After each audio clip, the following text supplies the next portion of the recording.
If you would go ahead, go ahead and be turning to Matthew chapter 11. Matthew 11. We're going to be continuing our study there this evening. Matthew chapter 11.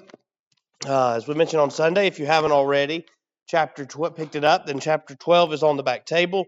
We may get into the start of chapter 12 here today. We won't make it through 11 and 12. So if we start 12, we'll then finish that up on Sunday and then aim for 13 the next Wednesday. But before we get back into chapter 11, I do want to spend a moment on review. The Gospel of Matthew, as we've said, is about Jesus being the Messiah of the Old Testament and Old Testament prophecy. The book outlines into three major sections. We're following, again, Faith Life Study Bibles outline. We've got the prelude to Jesus' ministry in Galilee, and Jesus in Jerusalem. So the prelude is 1:1 to 4:16. The ministry in Galilee, 4:17 to 16:20.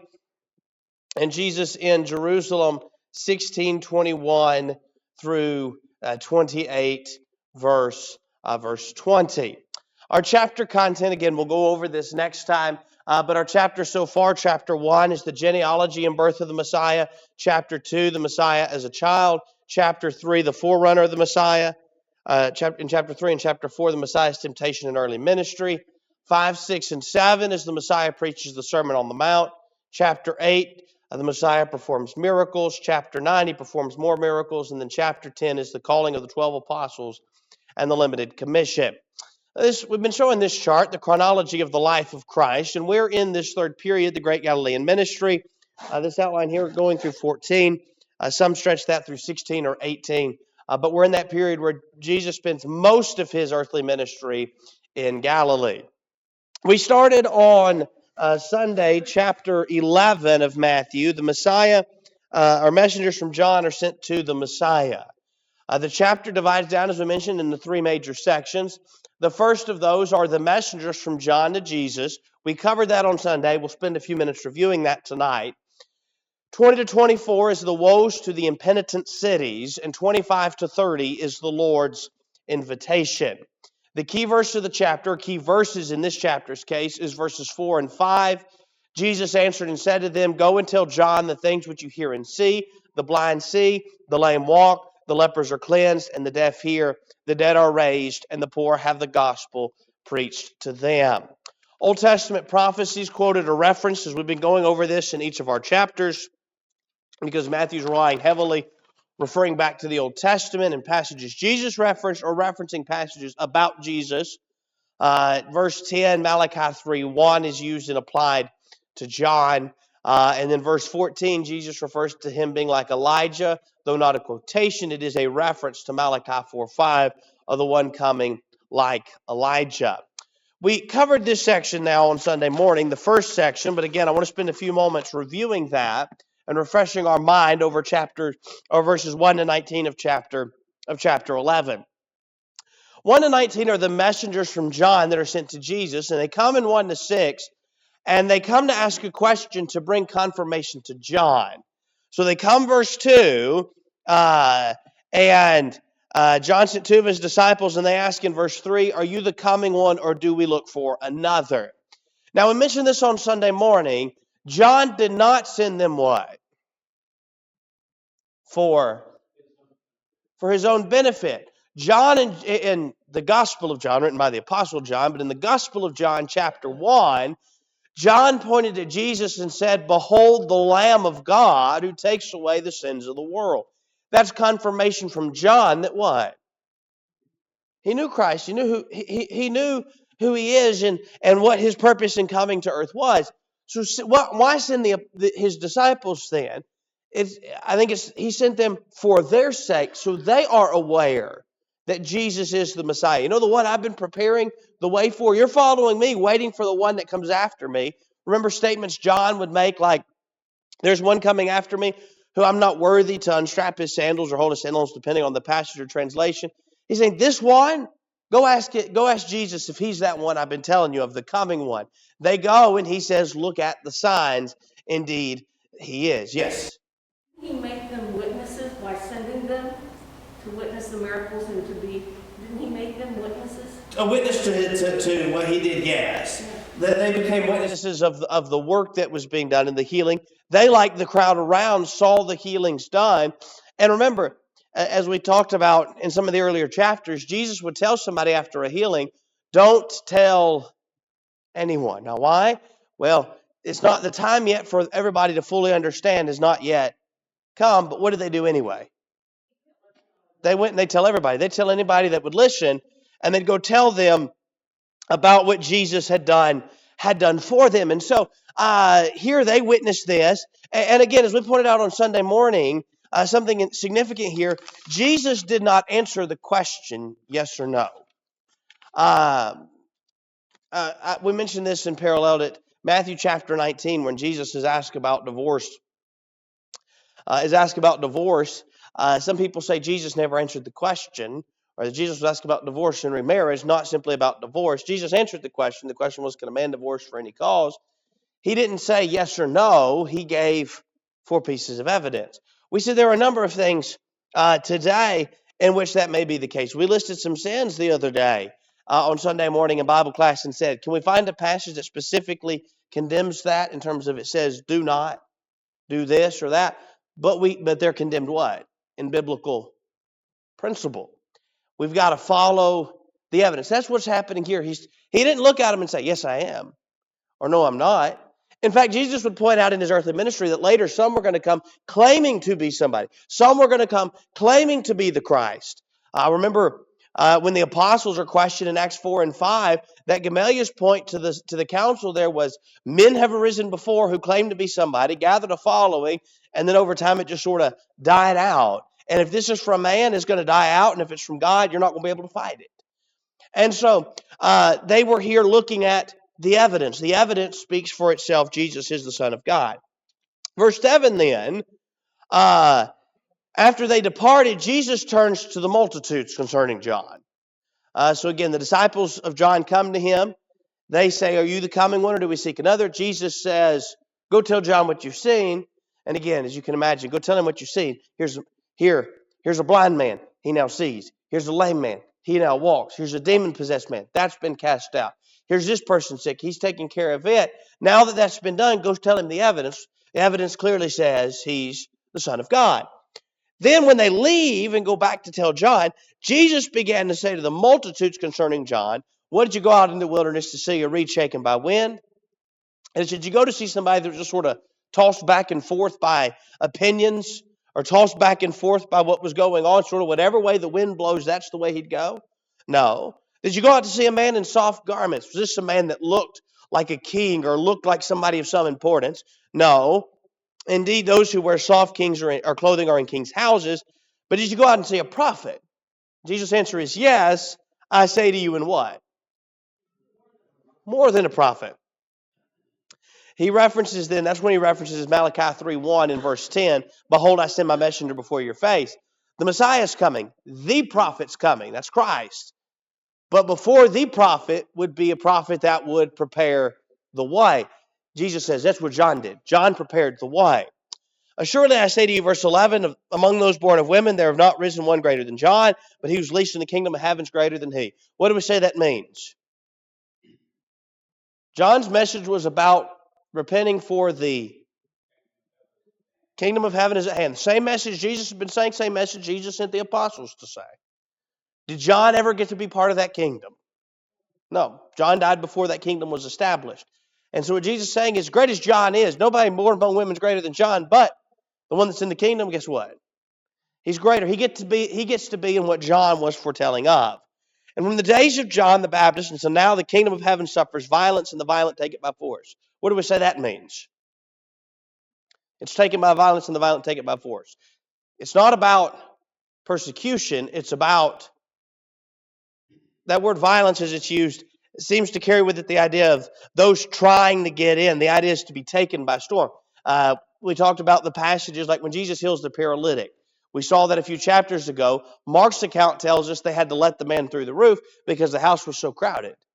And so when you start thinking about these things, how people are following Jesus and following those that follow John about the one that's coming after him and then follow Jesus, They're suffering violence. They're trying to get in. They want to be part. Now, we said Sunday, some of them may have misunderstood and thought it was an earthly kingdom. Some did, even the apostles.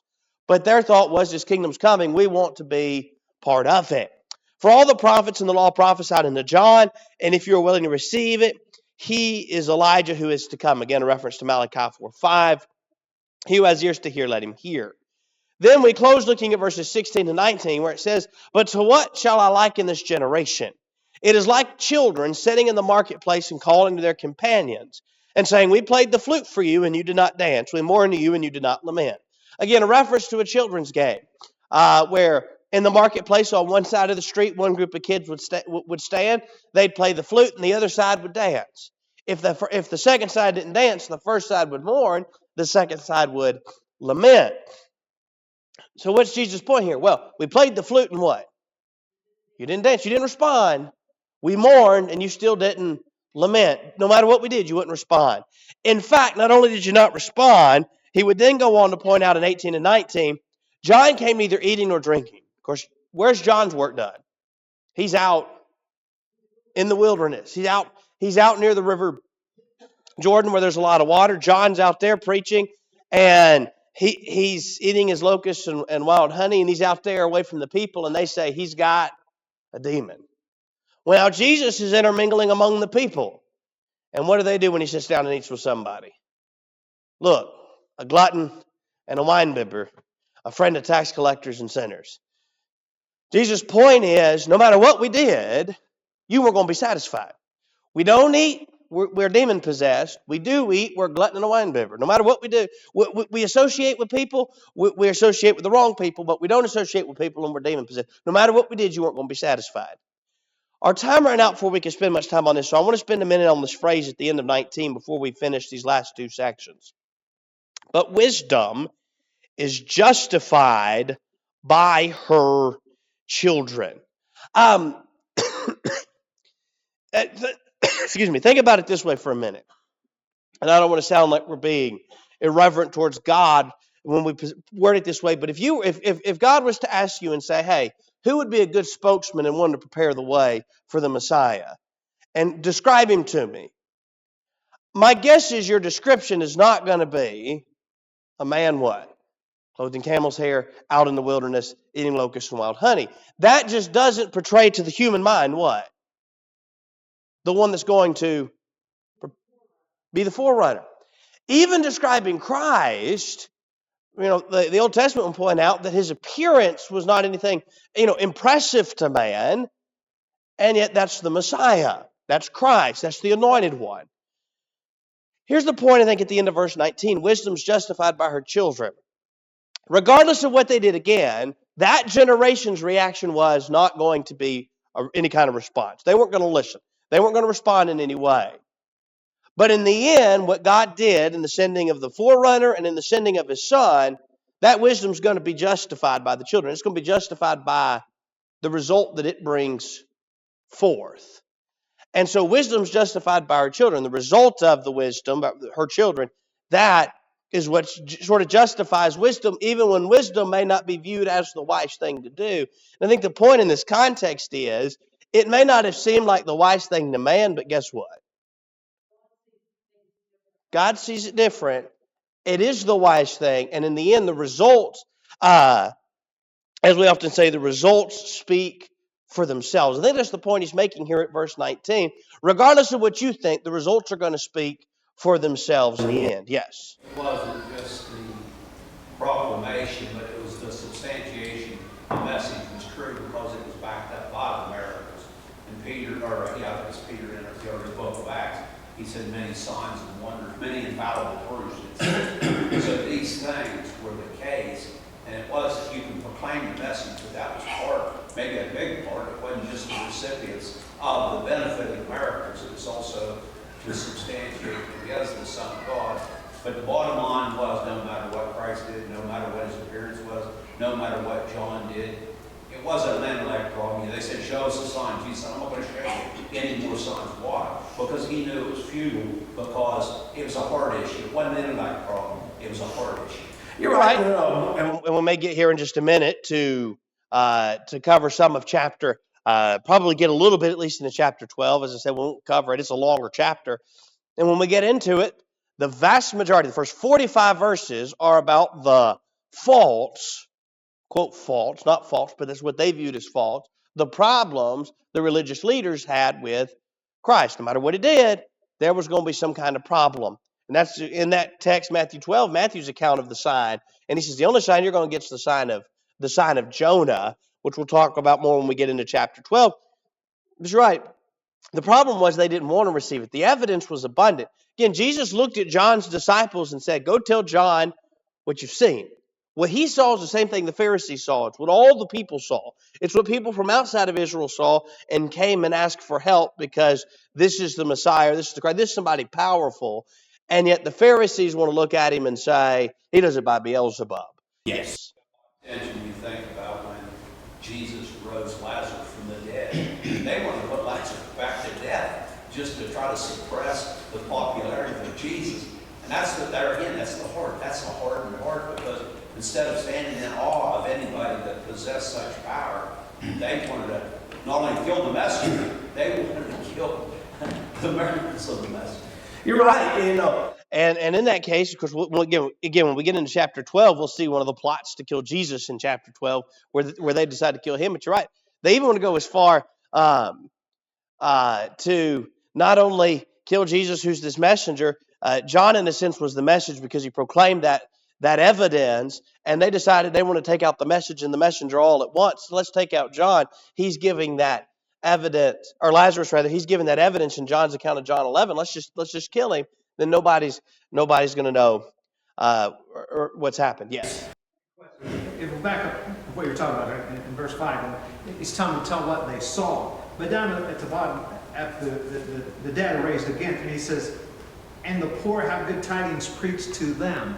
Why was that important to the poor? Was that an understanding? It was just for the rich? I mean, why was it?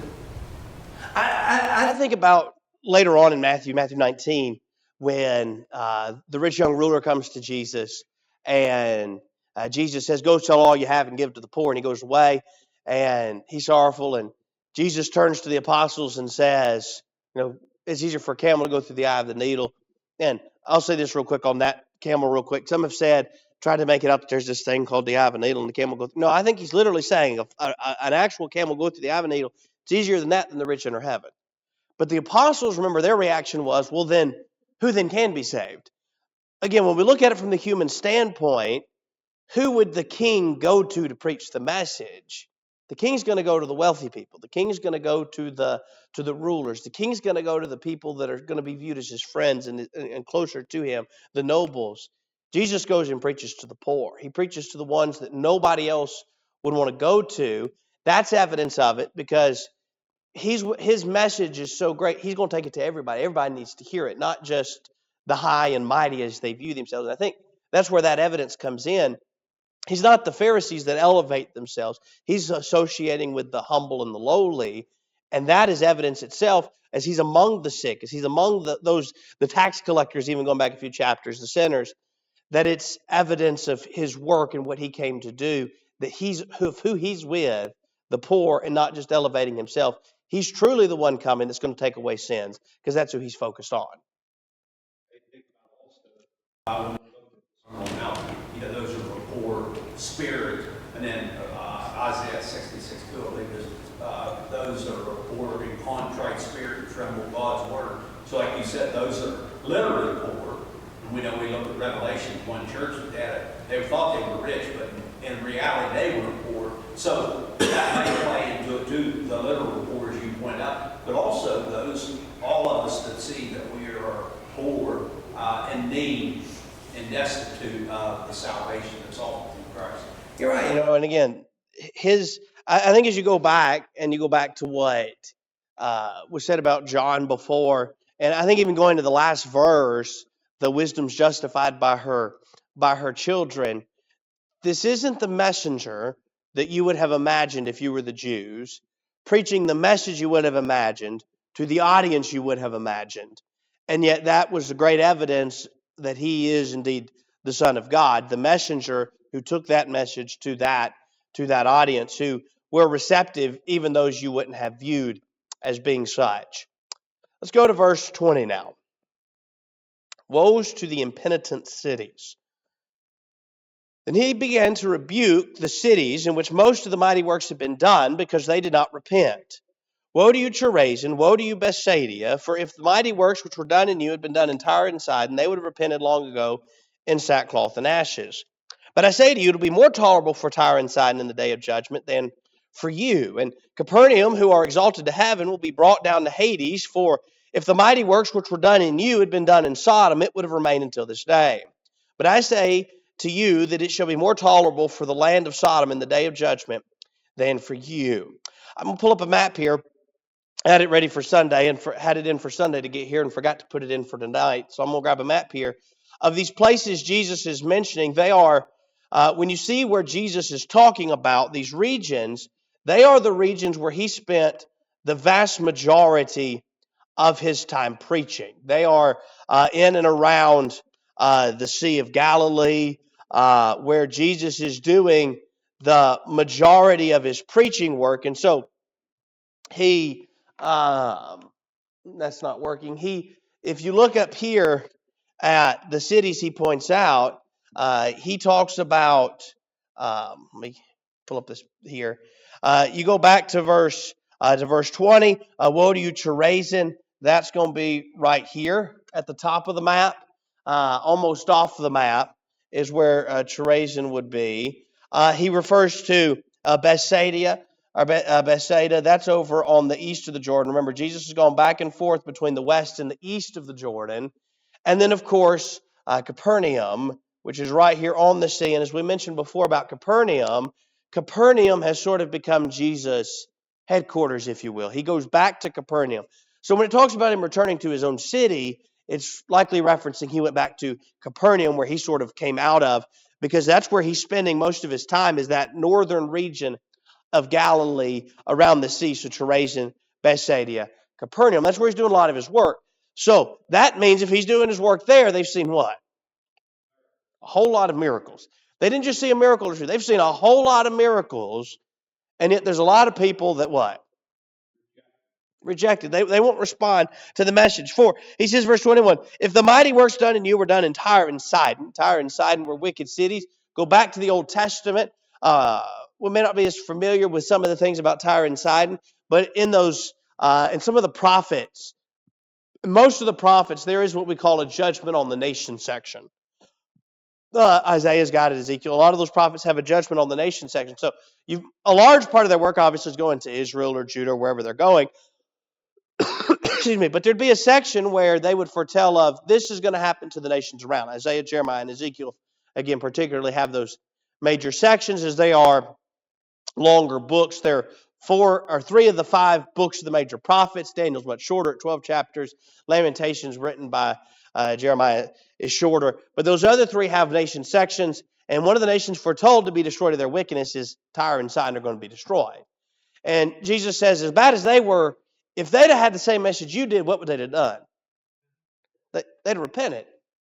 Now, I'm going to stop for a second and ask this question, and I think we all would give the same answer beforehand, but then the chapter is going to give us the answer if not. If I said, what's probably the wickedest city you've ever heard of, the answer that's going to be given is Sodom. Sodom and Gomorrah, the place that was so wicked that God just wiped it off the face of the earth. He just destroyed it back in Genesis 19. And his point to Capernaum was, you're exalted to heaven, will be brought down to Hades. I think perhaps the idea of being exalted, maybe again, they're a place that got to be a large part of where he did his work. You might think, how lucky to be the city where Jesus sort of called his headquarters, where he would go back to, and yet they're not repenting. And he said, if the works done in you had been done in Sodom, it would have remained to this day. If they'd have seen the evidence, they'd have followed it. And yet you haven't. With all of these cities, the first 2, Chorazin and Bethsaida, that he likens to Tyre and Sidon, and then, of course, Capernaum to Sodom, he makes this statement, verse 22. It will be more tolerable for Tyre and Sidon in the day of judgment than for you. Verse 24, but I say to you, it will be more tolerable for the land of Sodom, talking about Capernaum, more tolerable for the land of Sodom in the day of judgment than for you. Now, in the day of judgment, what are all of those cities going to get? They're going to suffer for rejecting him. Let me go back. All three of the original cities, Tyre, Sidon, and Sodom, what's going to happen to them? They're going to suffer be punished for all of eternity. Their punishment will be eternal fire in hell. What's going to happen to Capernaum, Bethsaida, and those of Chorazin that didn't listen? They're going to burn in hell for all of eternity. The punishment's the same. Here's the point he's making. We talked about this a couple of chapters ago when he made a similar point. You, unlike them, had what? What did they have that the others didn't? In fact, what Paul wrote in Romans, he said, there's a simple thread of logic. He said, what advantage then hath the Jew? He said, much chiefly in every way. Why? Because unto them were committed the oracles of God. It's almost like with God, with exposure to miracles, with giving the word to the chosen people, the Jewish people, there comes a greater expectation, a greater accountability before God is what it seems like. You're right, and I think about even going back to some of the parables that Jesus did. Think about some of his parables, like the parable of the soils and all that. That some would yield more than others, and he only expected of them what they were capable of. But we have a few statements that we often make: to whom much is given, much is required, and then the other one, with great privilege comes great responsibility. They had the privilege of having Jesus work the miracles in their midst, and yet they rejected him. And the point is, if you've done that, Sodom, if they'd have seen the evidence, if Tyre and Sidon had seen the evidence, they'd have changed. They'd have been around, but guess what? They didn't, and yet here you are with that same evidence rejecting me. And the point is, if you're not going to listen, then you're going to have to suffer. One more thing I want to point out, and I mentioned this briefly when we dealt with this in another chapter, but I'll go ahead and deal with it again. We've got a little more time to mention this now. He mentions in 22 and 24, it'll be more tolerable for Tyre and Sidon, and then verse 24 with Sodom in what? The day of judgment. So here's the point we brought up before. Some believe, I've heard before, we talk about when somebody passes from this life that they go ahead and they go to be with God in heaven. But the reality is there's paradise for those that have served him faithfully and torment for those that haven't. Now, still much better than this earth for paradise, right? And it's a place where you're awaiting judgment, and Jesus called it paradise. It's called Abraham's bosom in the story of the rich man Lazarus. Again, I've said this several times before. I call it a story because I think it's a real story. It's not a parable. It uses names. Jesus never does that anywhere else in a parable. I think it's a real story about two real men, and they're awaiting judgment. And so Sodom, Tyre, and Sidon, they were destroyed thousands of years ago. But where are they? They're waiting in the Hadean world or the Hadean realm for that final judgment. So there will be the judgment day hasn't happened yet. There's a sense in which they've received some punishment or one receives some reward when you go to paradise, but that's not ultimately happened until punishment or reward until the day of judgment. Let's go to verse 25 now. We titled this The Lord's Invitation. At that time, Jesus answered and said, I thank you, Father, Lord of heaven and earth, that you've hidden these things from the wise and prudent and revealed them to babes. Even so, Father, for so it seemed good in your sight. All things have been delivered to me by my Father, and no one knows the Son except the Father, nor does anyone know the Father except the Son, and the one to whom the Son wills to reveal him. Come to me, all you who labor and are heavy laden, and I will give you rest. Take my yoke upon you and learn from me, for I am gentle and lowly in heart, and you will find rest for your souls, for my yoke is easy, my burden is light. We're going to just finish up 11. We've got about 7 minutes remaining. I won't be able to get to our last question. We don't get to spend much time on our practical lessons questions sometimes. So we'll finish this chapter and we'll spend some time on those practical lessons for us. But beginning at verse 25, he's thanking the Father that he's hidden from the eyes of the wise and prudent and revealed them to babes. Who should have been the most receptive?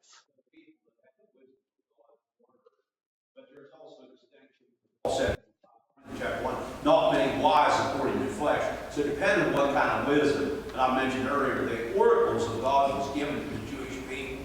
They had was committed to those. And the people who were wise in the old law should have known that. But also I think there's a sense where that are wise, earthly wisdom, typically those people aren't going to accept the word. So I'm not sure where the distinction is here, but two different things. You're right. I think particularly his focus, it's hidden from the eyes of those who should have been the wise ones to see it, but it's hidden even from those that are supposed to be wise from an earthly standpoint. But it should have been that the Pharisees and the Sadducees and the scribes, maybe not the Sadducees since they deny the resurrection as a whole, but the Pharisees and the scribes and the lawyers, again, if we say lawyer, what do you think of? Somebody that litigates in court. You think about the guy the man or woman that stands up there before the judge and either is presenting the case to prosecute or presenting the case to defend somebody or in some civil suit. That's what we think of a lawyer. The term lawyer is used in the New Testament as referring to one who just knows or is familiar with the law. They should have been the ones to know, but instead that's revealed to babes. And so he said, all things have been delivered to me by my Father, and no one knows the Son except the Father, nor does anyone know the Father except the Son, and the one to whom the Son wills to reveal him.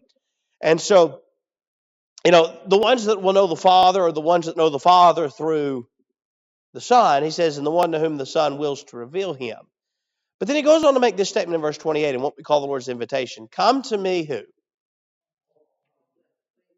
All who are laboring and are heavy laden, and I will give you rest. So let's go to question number 6.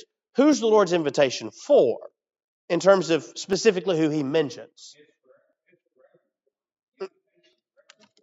Yes.